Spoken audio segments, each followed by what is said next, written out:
বিসমিল্লাহির রহমানির রহিম।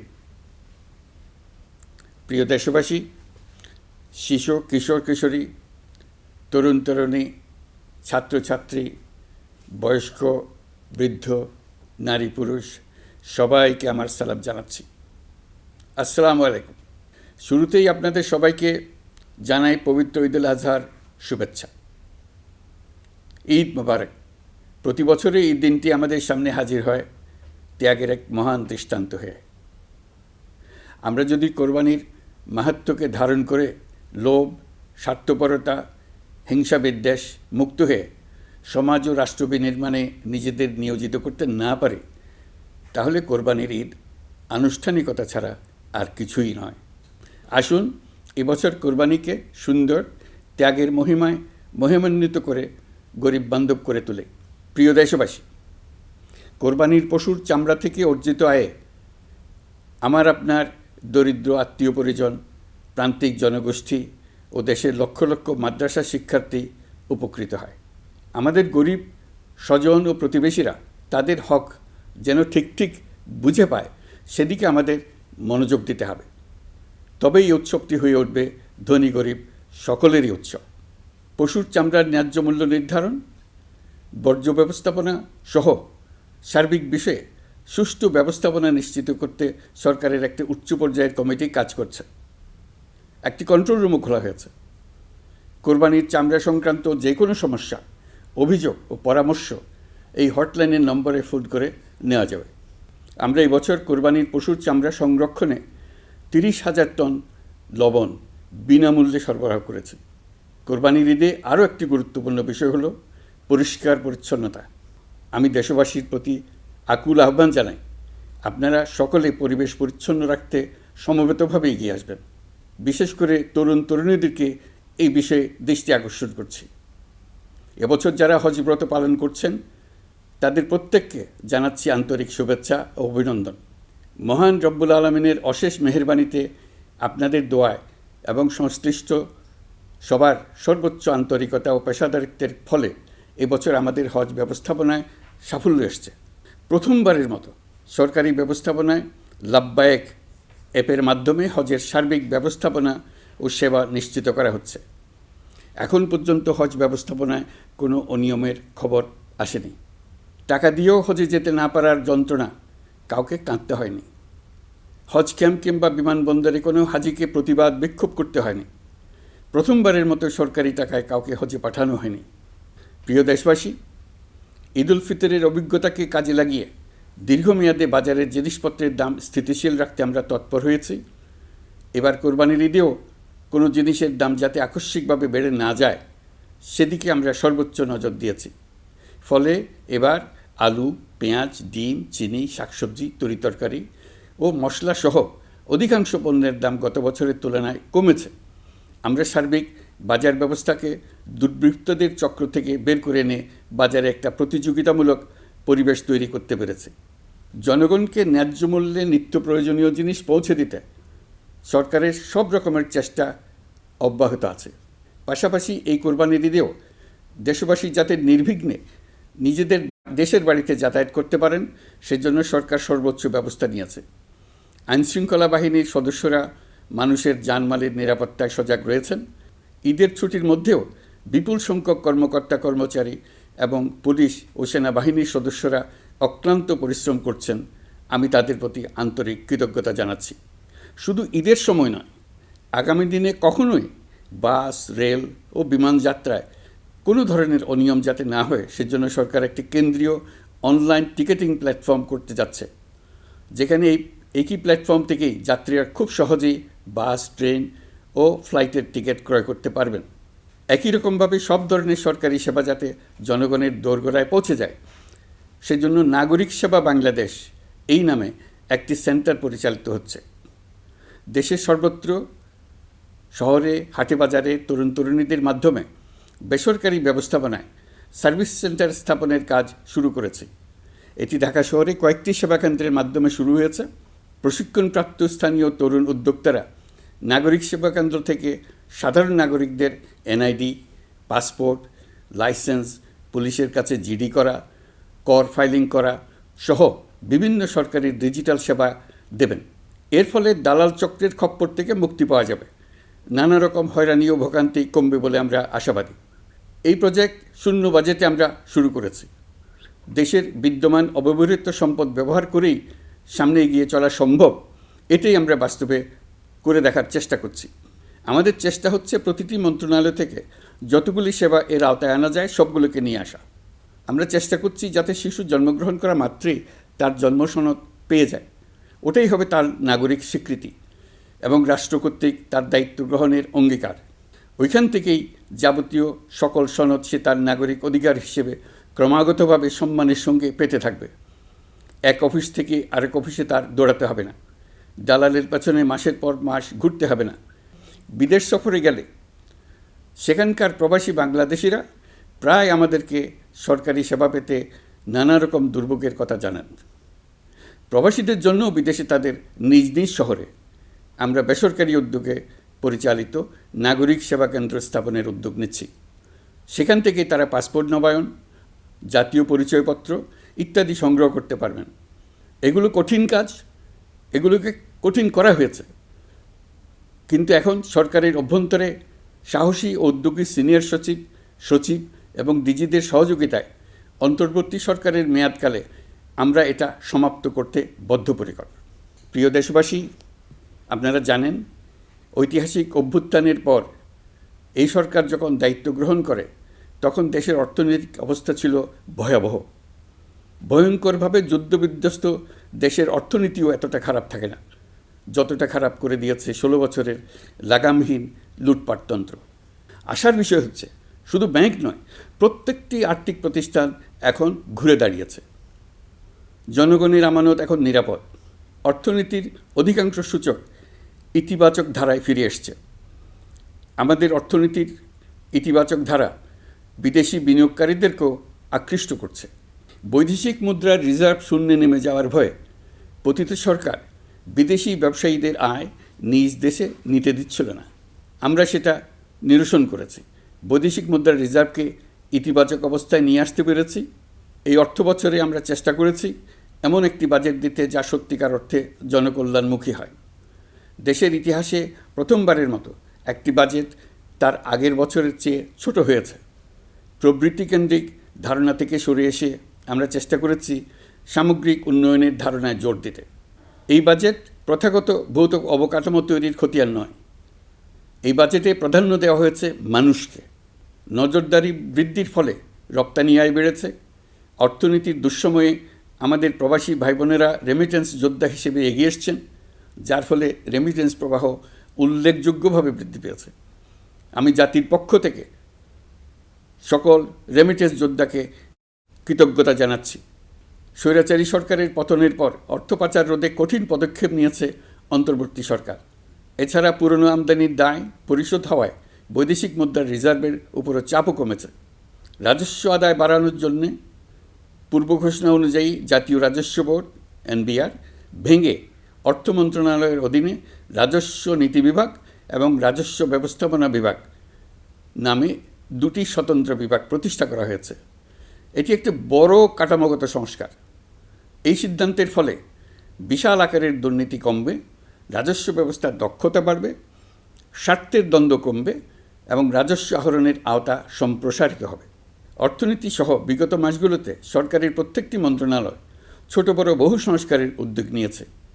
মোট 54টি মন্ত্রণালয়ে 1000-এর উপরে সংস্কার ও উন্নয়ন সংক্রান্ত পদক্ষেপ নেওয়া হয়েছে। এর পাশাপাশি আমরা যে সংস্কার কমিশন করেছিলাম তাদের সুপারিশের মধ্য থেকে আশু করণীয় সুপারিশগুলো দ্রুত বাস্তবায়নের জন্য মন্ত্রণালয়গুলো কাজ করে যাচ্ছে। মে মাস পর্যন্ত বিভিন্ন সংস্কার কমিশন থেকে প্রাপ্ত সুপারিশের ভিত্তিতে 54টি মন্ত্রণালয়ে 129টি সুপারিশ বাস্তবায়ন করা হয়েছে। এই সকল সংস্কার কাজের মধ্যে কয়েকটি চুম্বক অংশ আজ আপনাদের সামনে তুলে ধরতে চাই। আইন ও বিচার বিভাগ মোট 33টি গুরুত্বপূর্ণ সুপারিশ ইতিমধ্যে বাস্তবায়ন করেছে। এর মধ্যে উল্লেখযোগ্য হল ইন্টারন্যাশনাল ক্রাইমস ট্রাইব্যুনাল অ্যাক্ট 1973 সংশোধন ও পুনর্গঠন করে আইনটি আন্তর্জাতিক মানের সাথে সামঞ্জস্যপূর্ণ করা। বিচার বিভাগীয় সংস্কার কমিশনের প্রস্তাব অনুযায়ী সুপ্রিম কোর্ট বিচারক নিয়োগ অধ্যাদেশ 2025 প্রণয়ন ও জারি করা হয়েছে। এর অধীনে প্রথমবারের মতো বাংলাদেশের ইতিহাসে গণবিজ্ঞপ্তির মাধ্যমে সুপ্রিম কোর্টে বিচারক নিয়োগের সুযোগ তৈরি হয়েছে। দেওয়ানি কার্যবিধির সংশোধন করা হয়েছে, যার ফলে এখন বাদীকে আর দিনের পর দিন সশরীরে আদালতে যেতে হবে না। এক একটি দেওয়ানি মামলা নিষ্পত্তি হতে আগে যত সময় লাগত, এই সংশোধনীর ফলে সময়সীমা অর্ধেকে কমিয়ে আনা সম্ভব হবে বলে আমরা মনে করছি। দেশের 1000-এর বেশি অবকাঠামো এবং প্রতিষ্ঠানের নাম পলাতক প্রধানমন্ত্রীর বাবা, মা, ভাই, বোন, আত্মীয় স্বজনের নামে প্রতিষ্ঠিত করা হয়েছিল। তার মধ্যে ছিল সেনানিবাস, বিমানঘাঁটি, নৌবাহিনীর জাহাজ, মেগা সেতু, সড়ক, স্থাপনা, স্কুল, কলেজ, বিশ্ববিদ্যালয়, হাসপাতাল, গবেষণা কেন্দ্র, আরও বহু কিছু। এগুলোর সব নাম পরিবর্তন করা হয়েছে। নারী ও শিশু নির্যাতন দমন আইন সংশোধন করা হয়েছে। প্রবাসী ভাই বোনদের অনেক দিনের দাবির পরিপ্রেক্ষিতে পাওয়ার অফ অ্যাটর্নি বিধিমালা সংশোধন করা হয়েছে। এখন পুরনো পাসপোর্টে নো ভিসা রিকোয়ার্ড স্টিকার থাকলে কিংবা জন্মসনদ থাকলে বিদেশ থেকে পাওয়ার অফ অ্যাটর্নি সম্পাদন করতে পারবে। আগামী 2 মাসের মধ্যে আইনগত সহায়তা কার্যক্রম ব্যাপকভাবে বিস্তার করা হবে। বছরে এখন গড়ে 35,000 মামলা নিষ্পত্তি হয়। আমাদের লক্ষ্য এটিকে 2 লক্ষ মামলায় উন্নতি করা। মামলা দায়েরের 48 ঘন্টার মধ্যেই যাদের বিরুদ্ধে মামলার কোনো ভিত্তি নেই তাদের বাদ দেওয়ার ব্যবস্থা করা হচ্ছে। আমরা সর্বোচ্চ চেষ্টা করেছি দেশের মানুষকে লুটপাটতন্ত্র থেকে বের করে আনতে। আপনারা জানেন, বিগত 16 বছরে উন্নয়নের নামে মেগা প্রকল্প নিয়ে কী পরিমাণ লুটপাট হয়েছে। মেগা প্রকল্পগুলো যেন হয়ে উঠেছিল মেগা ডাকাতির প্রকল্প।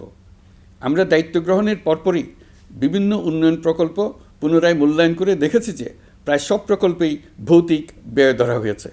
শুধুমাত্র সড়ক, পরিবহন ও মহাসড়ক বিভাগ, সেতু বিভাগ, রেল মন্ত্রণালয়, বিদ্যুৎ বিভাগ, জ্বালানি ও খনিজ সম্পদ বিভাগ, এই 5টি বিভাগে ব্যয় সংকোচ করা হয়েছে 46,308 কোটি টাকা।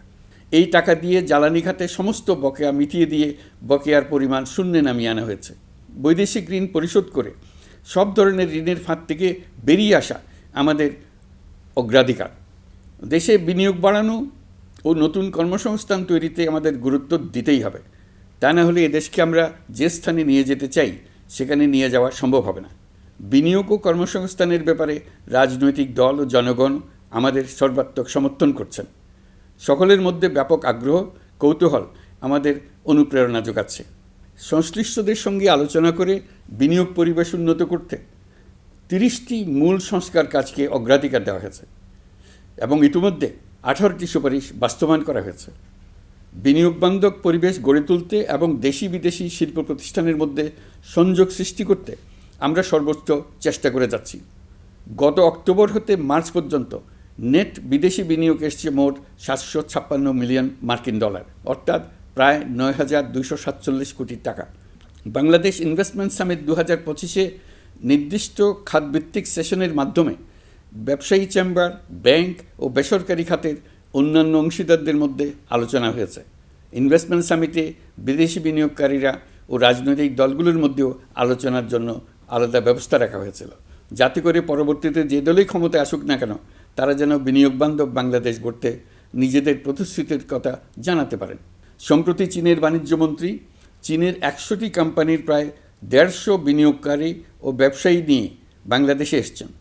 আমরা আশা করছি খুব দ্রুতই বড় আকারের বিদেশি বিনিয়োগ দেখতে পাব।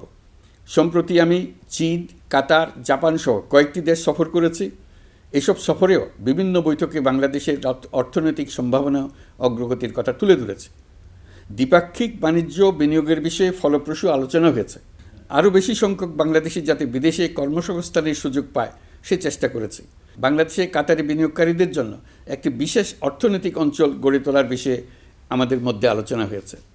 বাংলাদেশের লাখো লাখো ছেলেমেয়েরা মাদ্রাসায় পড়াশোনা করে, তাদের জন্য প্রযুক্তি শিক্ষা ও বিদেশি ভাষা শিক্ষা চালু করতে আমরা কাতার চ্যারিটির সাহায্য চেয়েছি। গত মাসে আমি জাপান সফরে গিয়েছিলাম।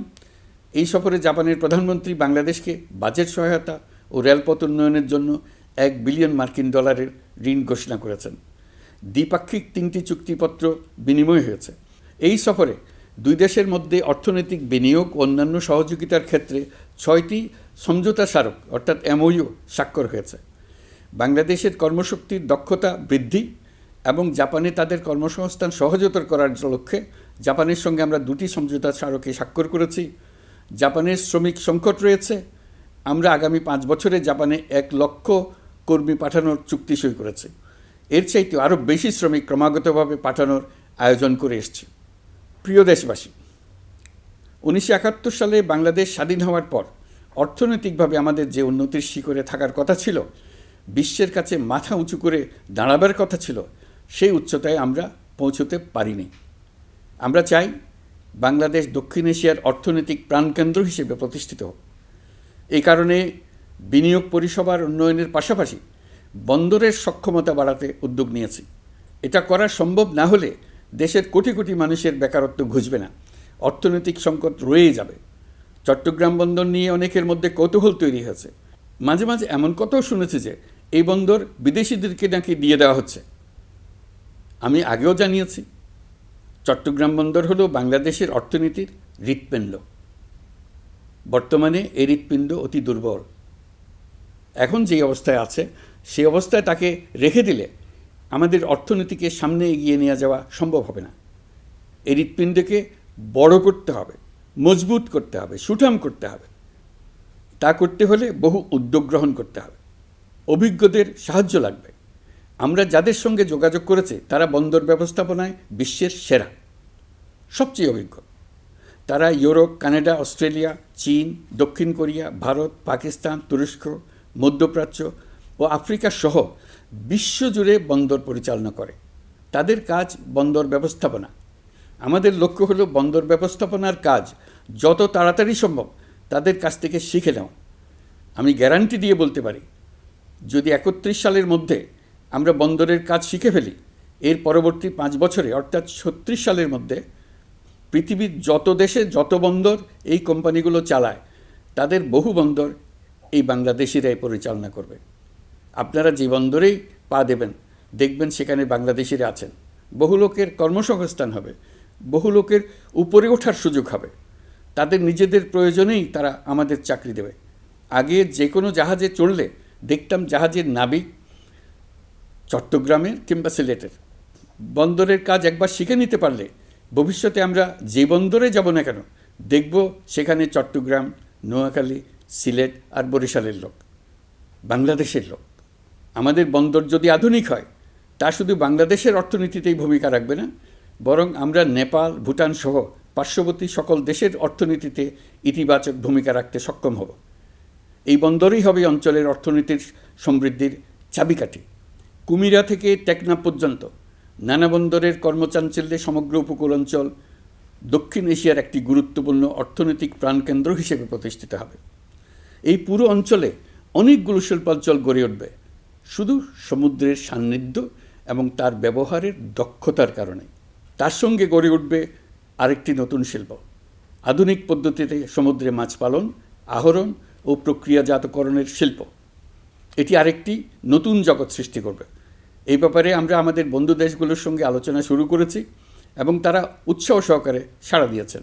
বন্দর ব্যবস্থাপনার জন্য আমরা যাদেরকে আনছি তারা পৃথিবীর যেসব দেশে কাজ করে সেসব কোনো দেশেরই সার্বভৌমত্ব, জাতীয় নিরাপত্তা হুমকির মুখে পড়েনি। আমি দেশবাসীর প্রতি আহ্বান জানাই, আপনারা নিজেদেরকে ভিত্তিহীন বিরোধিতা এবং অপপ্রচারের শিকার হতে দেবেন না। অন্তর্বর্তীকালীন সরকারের বন্দর ব্যবস্থাপনার উদ্যোগে আপনাদের দৃঢ় সমর্থন অব্যাহত রাখুন। যারা বিরোধিতা করছে তাদের প্রতিহত করুন। আপনারা জানেন আমাদের দেশে এখন 12 লক্ষ রোহিঙ্গা বসবাস করছে। প্রায় 1 লাখ রোহিঙ্গা এসছে 2023 সাল থেকে 2024 সালের সেপ্টেম্বর সময়কালে, যখন রাখাইন রাজ্যে ব্যাপক যুদ্ধাবস্থা বিরাজ করছিল।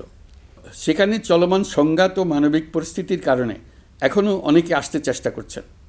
রোহিঙ্গাদের বাংলাদেশে আসা বন্ধ করতে এবং যারা ইতিমধ্যে বাংলাদেশে অবস্থান করছেন তাদের প্রত্যাবাসনের জন্য আমরা উদ্যোগ নিয়েছি। আমরা যখন দায়িত্ব গ্রহণ করেছিলাম তখন রোহিঙ্গা ইস্যুটিকে প্রায় মৃত অবস্থায় পেয়েছিলাম। আন্তর্জাতিক এজেন্ডা থেকে ইস্যুটি ঝরে পড়েছিল। সেই অবস্থা থেকে আমরা ইস্যুটিকে বিশ্ববাসীর দৃষ্টির সম্মুখভাবে নিয়ে আসতে পেরেছি।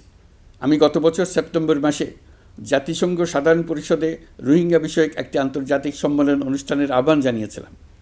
আপনারা জেনে খুশি হবেন, জাতিসংঘের সকল সদস্য রাষ্ট্র এই বিষয়ে একমত হয়েছেন এবং তারা একটি উচ্চ পর্যায়ের আন্তর্জাতিক সম্মেলন আয়োজনের সিদ্ধান্ত নিয়েছে।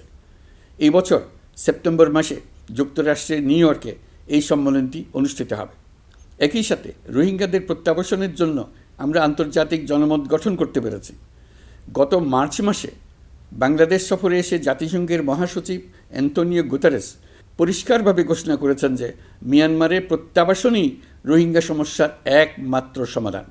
প্রত্যাবাসনের বিষয়ে আরেকটি বড় অগ্রগতি হচ্ছে মিয়ানমার সরকার কর্তৃক প্রত্যাবাসনযোগ্য রোহিঙ্গাদের সর্বপ্রথম তালিকা ঘোষণা। গত এপ্রিল মাসে ব্যাংককে বিমস্টেক সম্মেলনের সাইডলাইনে আলোচনার সময় মিয়ানমার সরকার প্রথমবারের মতো 1,80,000 রোহিঙ্গা প্রত্যাবাসনযোগ্য বলে ঘোষণা করেছে। রোহিঙ্গাদের প্রত্যাবাসনে ও আমাদের সীমান্তের নিরাপত্তা নিশ্চিত করতে মিয়ানমারের সরকার সহ সেখানকার বিদ্রোহী গোষ্ঠীর সাথে আনুষ্ঠানিক ও অনানুষ্ঠানিক যোগাযোগ রাখা হচ্ছে। আমরা যত দেশেই সফর করেছি সব দেশেই রোহিঙ্গা সংকট মোকাবেলায় রাষ্ট্রীয় নেতা ও সরকারের প্রতিনিধিদের সঙ্গে আলোচনা করেছি, তাদের সহযোগিতা চেয়েছে। তারা ইতিবাচকভাবে আমাদের আহ্বানে সাড়া দিয়েছেন। জাতিসংঘের মহাসচিব গত মার্চ মাসে ঢাকা সফরকালে রাখাইন রাজ্যে মানবিক বিপর্যয়ের মোকাবেলার জন্য একটি ত্রাণ চ্যানেলের প্রস্তাব করেছিলেন। তিনি বলেছিলেন এই প্রস্তাবটি রোহিঙ্গাদের প্রত্যাবাসনে সহায়ক হবে। বিষয়টি প্রস্তাব পর্যায়ে রয়ে গেছে। আমরা লক্ষ্য করেছি রাখাইনের জন্য বাংলাদেশ করিডোর দিয়ে দিয়েছে বলে একটা অপপ্রচার চালানো হচ্ছে। আমি সুস্পষ্টভাবে বলছি, এটা সর্বৈব মিথ্যা। এটা চিলে কান নিয়ে যাওয়ার গল্প। যারা অসত্য কল্পকাহিনী বানিয়ে বাংলাদেশের মানুষকে ক্রমাগত বিভ্রান্ত করে অশান্তি সৃষ্টিতে নিয়োজিত, এটা তাদেরই শিল্পকর্ম। আপনারা এ বিষয়ে হুঁশিয়ার থাকবেন, কোনোভাবেই বিভ্রান্ত হবেন না। এসব অপপ্রচার সত্ত্বেও আমরা লক্ষ্যচ্যুত হব না। এই জটিল সমস্যাটি সমাধানে আমাদের কাজ চালিয়ে যাব। প্রিয় দেশবাসী, আগামী মাসে জুলাই গণ অভ্যুত্থানের বছর পূর্ণ হবে। যাদের আত্মত্যাগের কারণে এই অভ্যুত্থান সম্ভব হলো, আমরা তাদেরকে এবং তাদের পরিবারকে প্রতি মুহূর্তে আমাদের দৃষ্টিতে রেখেছি। তাদের জন্য নানা কর্মসূচি আমরা বাস্তবায়ন করে চলেছি। এখন পর্যন্ত 834টি শহীদ পরিবারের মধ্যে 630টি শহীদ পরিবারকে 10 লক্ষ টাকা করে 63 কোটি টাকার সঞ্চয়পত্রের জন্য ব্যাংক চেক দেওয়া হয়েছে। অবশিষ্ট যারা আছেন তাদের ওয়ারিশ নির্ধারণ সংক্রান্ত বিষয়গুলি নিষ্পত্তি সাপেক্ষে সঞ্চয়পত্র দেওয়া হবে। এর পাশাপাশি গণ অভ্যুত্থানে আহত প্রায় 12,500 জনকে 106 কোটি টাকা দেওয়া হয়েছে। গণ অভ্যুত্থানে আহতদের মধ্যে সরকারি বেসরকারি বিভিন্ন হাসপাতালে এই পর্যন্ত 15,393 জন চিকিৎসা গ্রহণ করেছেন। স্বাস্থ্যসেবা বিভাগের মাধ্যমে 40 জন আর মুক্তিযুদ্ধ বিষয়ক মন্ত্রণালয়ের মাধ্যমে 11 জনকে উন্নত চিকিৎসার জন্য সিঙ্গাপুর, থাইল্যান্ড ও রাশিয়া পাঠানো হয়েছে। তাদের চিকিৎসা বাবদ এই পর্যন্ত সরকার 61 কোটি টাকা ব্যয় করেছে এবং এই ব্যয় অব্যাহত আছে। আরও 28 জন জুলাই যোদ্ধাকে উন্নত চিকিৎসার জন্য সিঙ্গাপুর, থাইল্যান্ড ও তুরস্কে পাঠানোর প্রক্রিয়া চলছে। এখন পর্যন্ত বিভিন্ন হাসপাতালে চিকিৎসাধীনদের যুক্তরাজ্য, যুক্তরাষ্ট্র, ফ্রান্স, সিঙ্গাপুর, থাইল্যান্ড, চীন, মালয়েশিয়া ও নেপাল থেকে 26 জন বিশেষজ্ঞ চিকিৎসক এসে বিনামূল্যে চিকিৎসা দিয়েছেন। এই চিকিৎসকবৃন্দ শুধু যাতায়াত খরচ গ্রহণ করেছেন, এর বেশি কিছু তারা গ্রহণ করতে চান নাই। আমরা তাদের প্রতি কৃতজ্ঞ। এই পর্যন্ত শহীদ পরিবারগুলোকে সঞ্চয়পত্র প্রদান, আহত ব্যক্তিদের চিকিৎসা ও চেক প্রদান বাবদ সরকার মোট 285 কোটি টাকা ব্যয় করেছে। প্রিয় দেশবাসী, আমি শুরু থেকেই বলেছি, পতিত স্বৈরাচার বাংলাদেশকে যেভাবে ধ্বংসস্তূপ বানিয়েছে, সেখান থেকে নতুন করে যাত্রা শুরু করতে হলে ন্যূনতম 3টি আবশ্যিক কাজ সম্পন্ন করতে হবে। প্রথমত, বিচার ও জবাবদিহিতা প্রতিষ্ঠার উদ্যোগ দৃশ্যমান করে তোলা। দ্বিতীয়ত, রাষ্ট্রের গণতান্ত্রিক পুনর্গঠন ও প্রাতিষ্ঠানিক কাঠামোর সংস্কার সাধনে প্রয়োজনীয় ঐক্যমত ও পথনকশা তৈরি করা। তৃতীয়ত, একটি অবাধ, সুষ্ঠু ও শান্তিপূর্ণ নির্বাচন আয়োজন করে ক্ষমতা হস্তান্তরের গণতান্ত্রিক প্রক্রিয়া সম্পন্ন করা। এই লক্ষ্যে ধ্বংসপ্রাপ্ত নির্বাচন ব্যবস্থাকে স্থায়ীভাবে সংস্কার করা। এই 3টি ম্যান্ডেট হচ্ছে দেশবাসীর সাথে আমাদের চুক্তি। 24-এর শহীদের রক্তে ভেজা এই চুক্তি আপনাদের সার্বিক সমর্থন, আস্থা ও সহযোগিতা নিয়ে এবং পতিত শক্তি ও তার দোসরদের সৃষ্ট সকল বাধা বিপত্তিকে পরাভূত করে আমরা সম্মিলিতভাবে বাস্তবায়ন করতে সক্ষম হব বলে আমার দৃঢ় বিশ্বাস।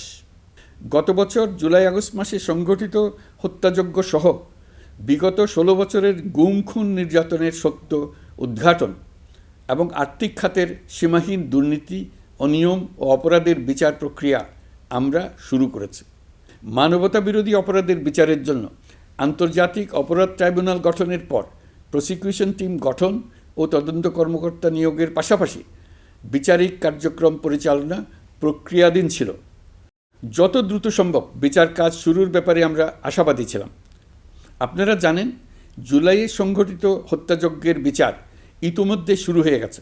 বিচার কাজ যেন দ্রুত গতিতে সম্পন্ন হয় সেজন্য সরকারের পক্ষ থেকে যত রকম সহযোগিতা প্রয়োজন আমরা তা দিচ্ছি। বিচারের জন্য আন্তর্জাতিক অপরাধ ট্রাইব্যুনালের এজলাস কক্ষ ডিজিটাল প্রযুক্তিতে সমৃদ্ধ করা হয়েছে। ইতিহাসে প্রথমবারের মতো কোনো বিচার পর্ব আদালতের অনুমতিক্রমে সরাসরি কিংবা রেকর্ডকৃত পদ্ধতিতে গণমাধ্যমে প্রচারিত হচ্ছে।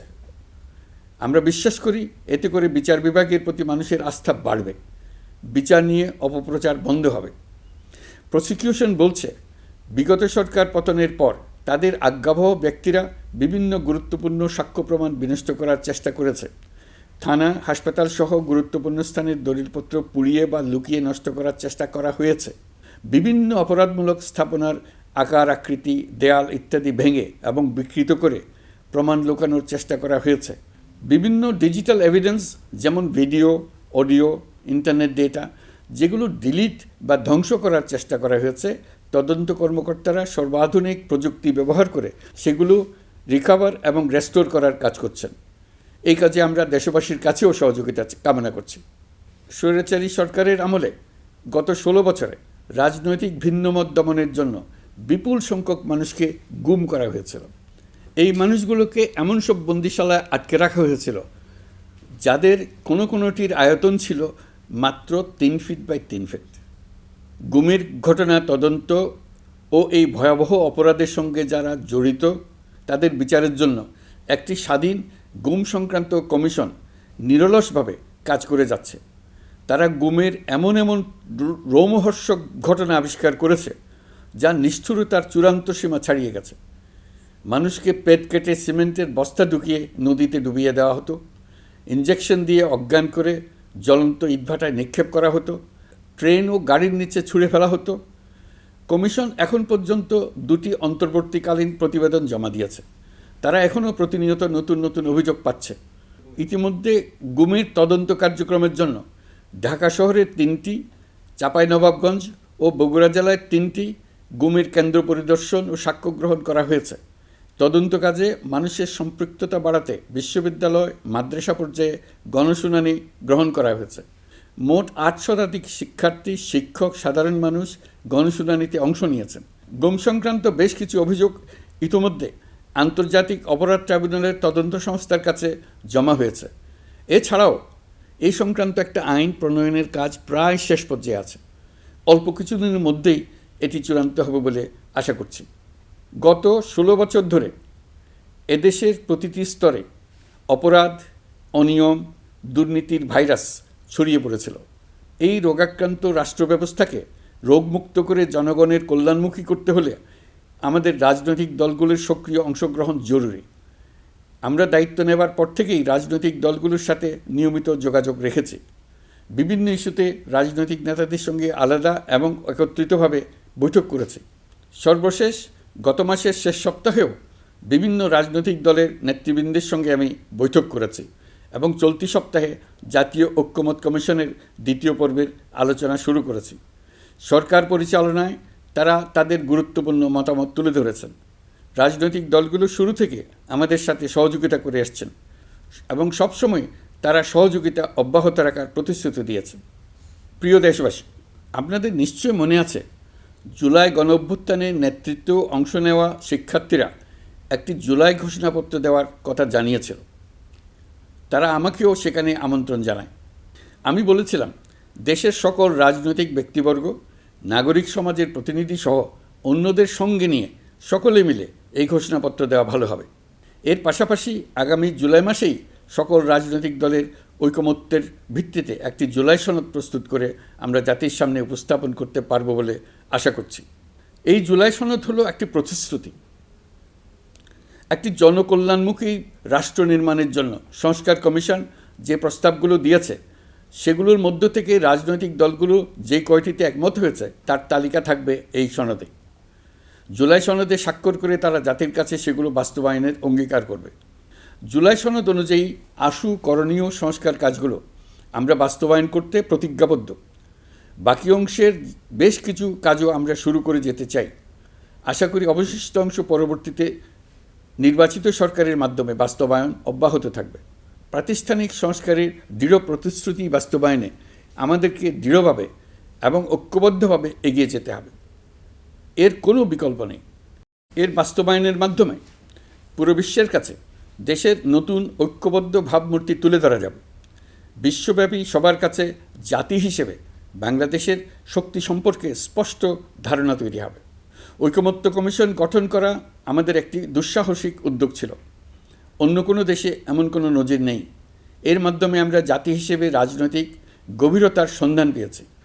রাজনৈতিক ঐক্যে পৌঁছার জন্য ঐকমত্য কমিশনের সঙ্গে সকল দলের দলগত প্রস্তুতি, ঘণ্টার পর ঘণ্টা কমিশনের সঙ্গে ঐকান্তিক আলোচনা, জাতীয় লাইভ টেলিভিশনের সামনে সকল দলের ঐকমত্যে পৌঁছার একান্ত প্রয়াস আমাদের রাজনৈতিক ইতিহাসে স্মরণীয় হয়ে থাকবে। এই কমিশনের চেয়ারম্যান হিসেবে আমি সকল রাজনৈতিক দলের কাছে তাদের সীমাহীন ধৈর্য এবং কমিশনের প্রতি তাদের সহযোগিতা এবং সৌজন্য প্রকাশের জন্য জাতির পক্ষ থেকে ধন্যবাদ জানাচ্ছি। আশা করি আমাদের অসমাপ্ত কাজ সমাপ্ত করে শিগগিরই পূর্ণাঙ্গ জুলাই সনদ তৈরি করে জাতির জন্য একটা নতুন পথ নির্দেশনা রেখে যেতে পারব। এই কমিশনের অভিজ্ঞতার মাধ্যমে দেশের যে নতুন রাজনৈতিক সংস্কৃতি গড়ে ওঠার সম্ভাবনা দেখা দিয়েছে, আগামী নির্বাচনের মাধ্যমে যদি সেটা বিকাশমানভাবে স্থায়ী রূপ দিতে পারে তাহলে আমরা ভবিষ্যতের সকল রাজনৈতিক সংকট মোকাবেলা করতে সক্ষম হব। সকল প্রস্তুতি সমাপ্ত করে দেশের সকল মানুষের, কিশোর কিশোরী, তরুণ তরুণী, ছাত্রছাত্রী, কৃষক, জেলে, গৃহিণী, দিনমজুর, শ্রমিক, ব্যবসায়ী, পেশাজীবী, শিল্পী সবাই মিলে চেষ্টা করে একটা সুন্দর নিখুঁত নির্বাচন আয়োজন করে নতুন বাংলাদেশের দৃঢ় ভিত্তি রচনা করব। প্রিয় দেশবাসী, আমি জানি আগামী জাতীয় নির্বাচন কখন হবে সে বিষয়ে সিদ্ধান্ত জানার জন্য রাজনৈতিক দল ও জনগণের মধ্যে বিপুল আগ্রহ রয়েছে। আমি বারবার বলেছি এই নির্বাচন ডিসেম্বর থেকে আগামী বছরের জুনের মধ্যে অনুষ্ঠিত হবে। এই সময়ের মধ্যে দেশের নির্বাচন উপযোগী পরিবেশ সৃষ্টির জন্য যা যা করা দরকার সরকার তাই করছে। এখানে মনে রাখা জরুরি, বাংলাদেশ স্বাধীনতার পর থেকে যতবার গভীর সংকটে নিমজ্জিত হয়েছে তার সবগুলোরই প্রধান কারণ ছিল ত্রুটিপূর্ণ নির্বাচন। ত্রুটিপূর্ণ নির্বাচন প্রক্রিয়ায় বারবার ক্ষমতা কক্ষিগত করার মধ্য দিয়ে একটি রাজনৈতিক দল বর্বর ফ্যাসিস্টে পরিণত হয়েছিল। এই ধরনের নির্বাচন যারা আয়োজন করে তারা জাতির কাছে অপরাধী হিসেবে চিহ্নিত হয়ে যায়। এমন নির্বাচনের মধ্য দিয়ে যে দল ক্ষমতায় আসে তারাও জনগণের কাছে ঘৃণিত হয়ে থাকে। এই সরকারের একটি বড় দায়িত্ব হলো একটি পরিচ্ছন্ন, উৎসবমুখর, শান্তিপূর্ণ, বিপুলভাবে অংশগ্রহণের পরিবেশে একটি নির্বাচন অনুষ্ঠান করা, এমন একটি নির্বাচন আয়োজন করা যাতে করে দেশ ভবিষ্যতে নতুন সংকটে না পড়ে। এই জন্য সবচেয়ে বেশি গুরুত্বপূর্ণ হলো প্রাতিষ্ঠানিক সংস্কার। যেই প্রতিষ্ঠানগুলো নির্বাচনের সঙ্গে সরাসরি জড়িত সেগুলোতে যদি সুশাসন নিশ্চিত করা না যায় তাহলে ছাত্র জনতার সকল আত্মত্যাগ বিফলে যাবে। সংস্কার, বিচার, নির্বাচন এই তিনটি ম্যান্ডেটের ভিত্তিতে আমরা দায়িত্ব গ্রহণ করেছিলাম। সেই বিবেচনায় আগামী রোজার ঈদের মধ্যে সংস্কার ও বিচারের বিষয়ে আমরা একটি গ্রহণযোগ্য জায়গায় পৌঁছতে পারব বলে বিশ্বাস করি। বিশেষ করে মানবতাবিরোধী অপরাধের বিচার, যা কিনা জুলাই গণ অভ্যুত্থানের শহীদদের প্রতি আমাদের সম্মিলিত দায়, সেই বিষয়ে আমরা দৃশ্যমান অগ্রগতি দেখতে পারব। এতে আমাদের উপর আপনাদের অর্পিত ম্যান্ডেট ন্যূনতম হলেও বাস্তবায়ন করে যেতে পারব। সেই বিবেচনায় ও ইতিহাসে সবচেয়ে অবাধ, সুষ্ঠু, প্রতিদ্বন্দ্বিতামূলক ও গ্রহণযোগ্য নির্বাচন আয়োজনের জন্য সকল পক্ষের সঙ্গে আমরা আলোচনা করেছি। পাশাপাশি বিচার, সংস্কার ও নির্বাচন সংক্রান্ত চলমান সংস্কার কার্যক্রম পর্যালোচনা করে আমি আজ দেশবাসীর কাছে ঘোষণা করছি যে আগামী জাতীয় নির্বাচন 2026 সালের এপ্রিলের প্রথমার্ধের যে কোনো একটি দিনে অনুষ্ঠিত হবে। এই ঘোষণার ভিত্তিতে নির্বাচন কমিশন উপযুক্ত সময়ে আপনাদের কাছে নির্বাচনের বিস্তারিত রোডম্যাপ প্রদান করবে।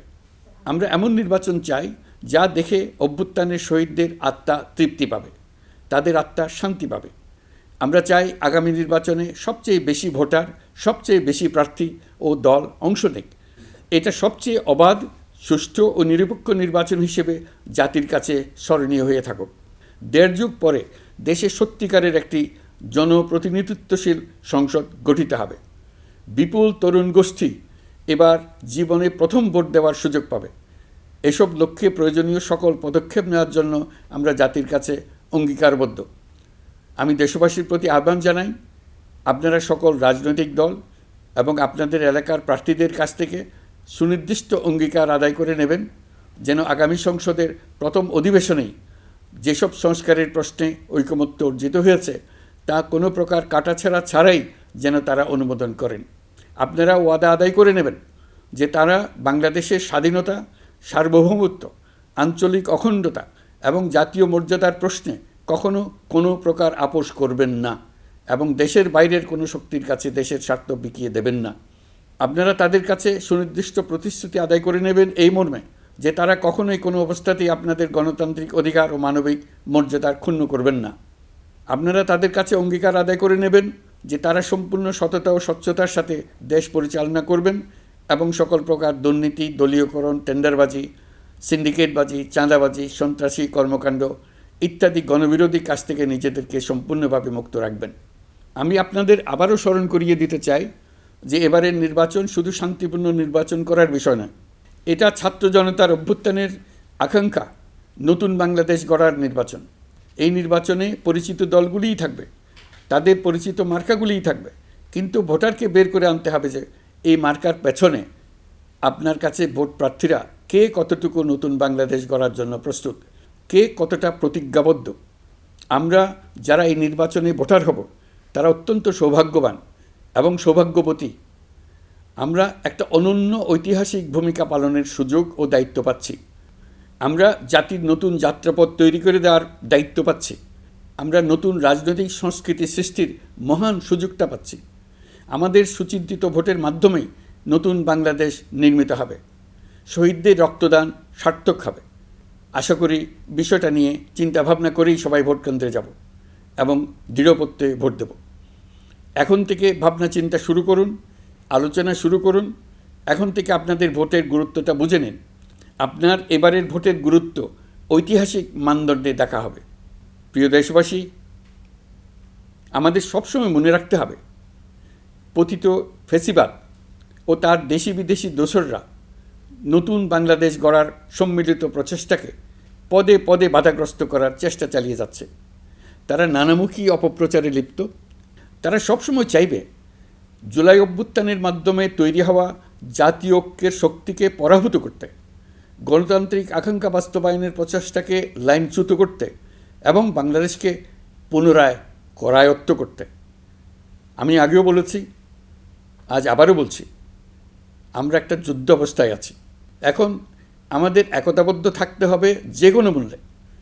পরাজিত শক্তি এবং তাদের সহযোগীরা ওত পেতে বসে আছে আমাদের ছোবল মারার জন্য, আমাদের অগ্রযাত্রাকে রুখে দেওয়ার জন্য। আমরা তাদের কিছুতেই এই সুযোগ দেব না। আসুন আমরা আমাদের সম্মিলিত প্রচেষ্টায় প্রিয় মাতৃভূমির স্বাধীনতা, সার্বভৌমত্ব, আঞ্চলিক অখণ্ডতা ও জাতীয় মর্যাদার বিরুদ্ধে যে কোনো আঘাত প্রতিহত করার উদ্দেশ্যে প্রতিরোধের ঐক্যবদ্ধ সুদৃঢ় প্রাচীর গড়ে তুলি।